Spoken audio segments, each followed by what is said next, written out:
Hey guys, welcome back. It's Ryan doing a quick walkthrough of my cargo trailer. Now we're going to go over the bed system and show you how it folds up and stores and the battery array underneath, okay?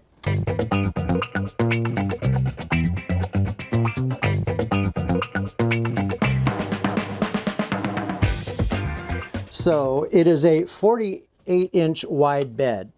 The entire cargo trailer is double that. So my original plan was to put another bed, and I still might down the line, that would fold down and meet in the center line. So this could be solid bed all the way across the back, and both could fold up. And that would still give me room to put potentially up to 2 motorcycles in this cargo trailer, which would be great. So if my girlfriend travels with me and she, learns to ride and gets more confident on a motorcycle because she's learning, we can bring 2 motorcycles. I'll just have to put another chalk down here and bring hers in. And unfortunately, the motorcycles would both have to go out in order to fold down the beds, but that's okay. If we're at a campground, that's what we'll do. We take the motorcycles out. That's kind of the point.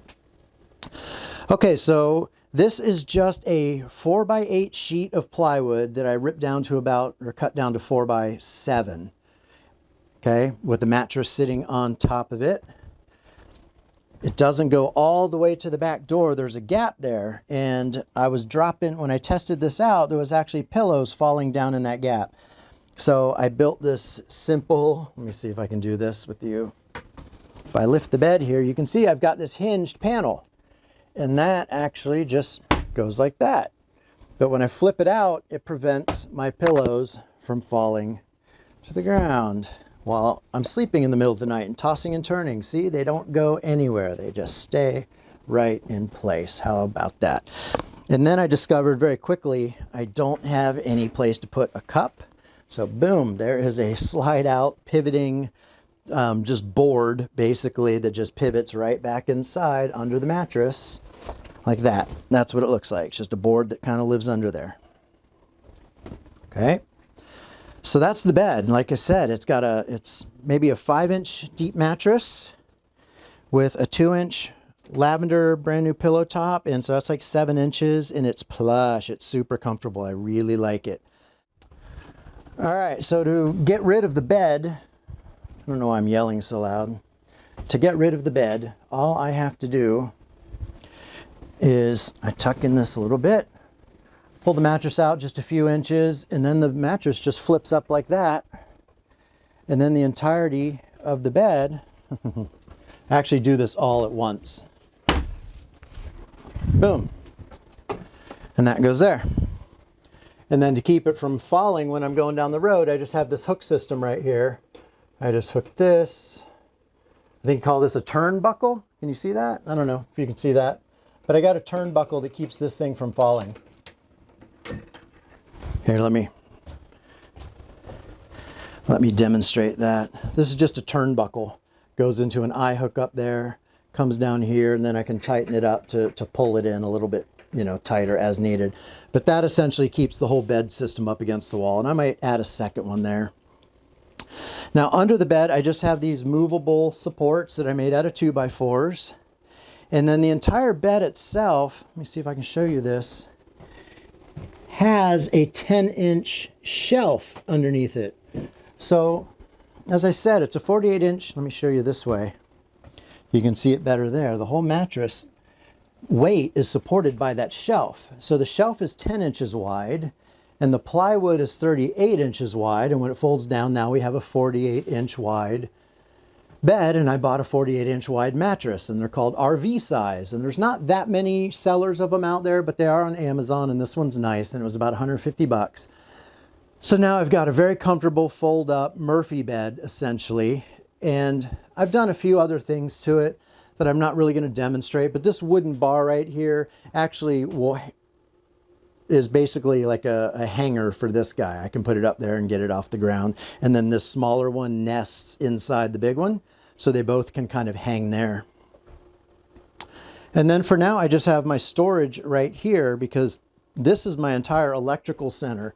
It looks kind of chaotic and ugly, but it's actually well thought out and will be cleaned up and look great once I'm totally done. So basically, all of the electrical outlets come into that box right there. And they're mostly tucked up and stapled up out of the way there. And then they kind of go up the wall over here right there, and then distribute out to the rest of the cargo trailer. Same idea with the 12 volts. All the lights that are in here, basically everything that runs on 12 volt, the pump right there, etc., comes down and ties into that little load distribution center right there, that guy down there. The red dial is just an on-off switch to do a hard disconnect of the batteries from my MPPT controller. I went with an all-in-one controller because they're a fantastic value and I didn't want 10 bazillion pieces of gear to deal with. So this little display is telling me my solar panels are working and it's going to charge the battery right now. But if I were to connect a load, which I don't have really much of a load right now, it would power that. So I've got 16 cells here for my solar. I put them in 2 cells, create a pair. So I have 8 pairs and they're basically done in serial. And there's lots of different configurations to do batteries, but this is going to work with the BMS setup that I want. And you can't really see it, but because this is a 24 volt battery system, right down here, this little box is a 24 to 12 volt step down converter, and that's what feeds. So it goes from battery to the converter, comes out 12 volts, hits that panel, and then goes to all the circuits as 12 volt. And here I just have a temporary hanging up Renogy battery monitor that will also show me the status of my my load. I can see that I've got 126 amp hours left right now and it's filling. That's why it's flashing green like that.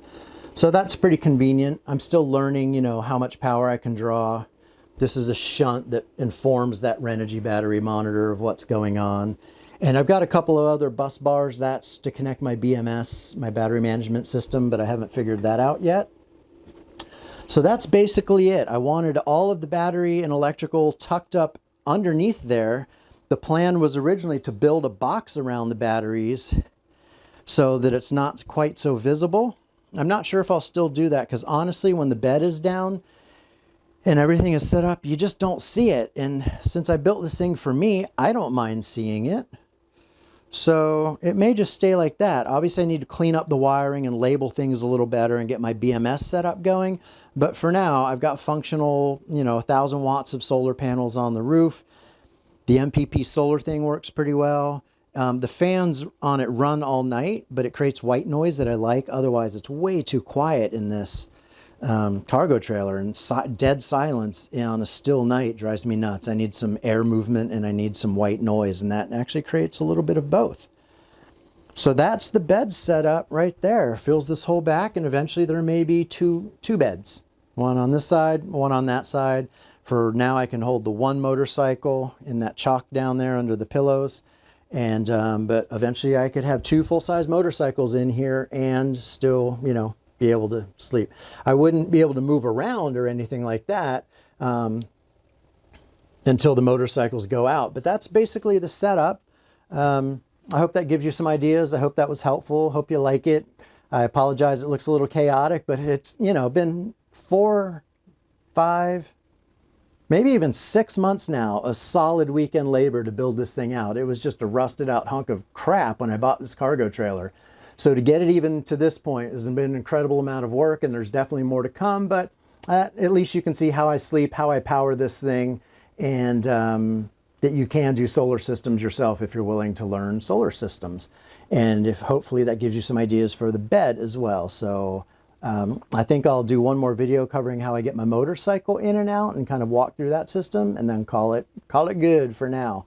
And then maybe I'll do a future video where we go up on the roof and I show you the solar panels and all of that. So hope you liked the video. Don't forget to like it. Please subscribe if you want to see more cargo trailer, moto hauling, camping, motorcycle, adventure riding type videos, because that's what I'm going to be doing for the next few years. All right. Thanks so much. See ya.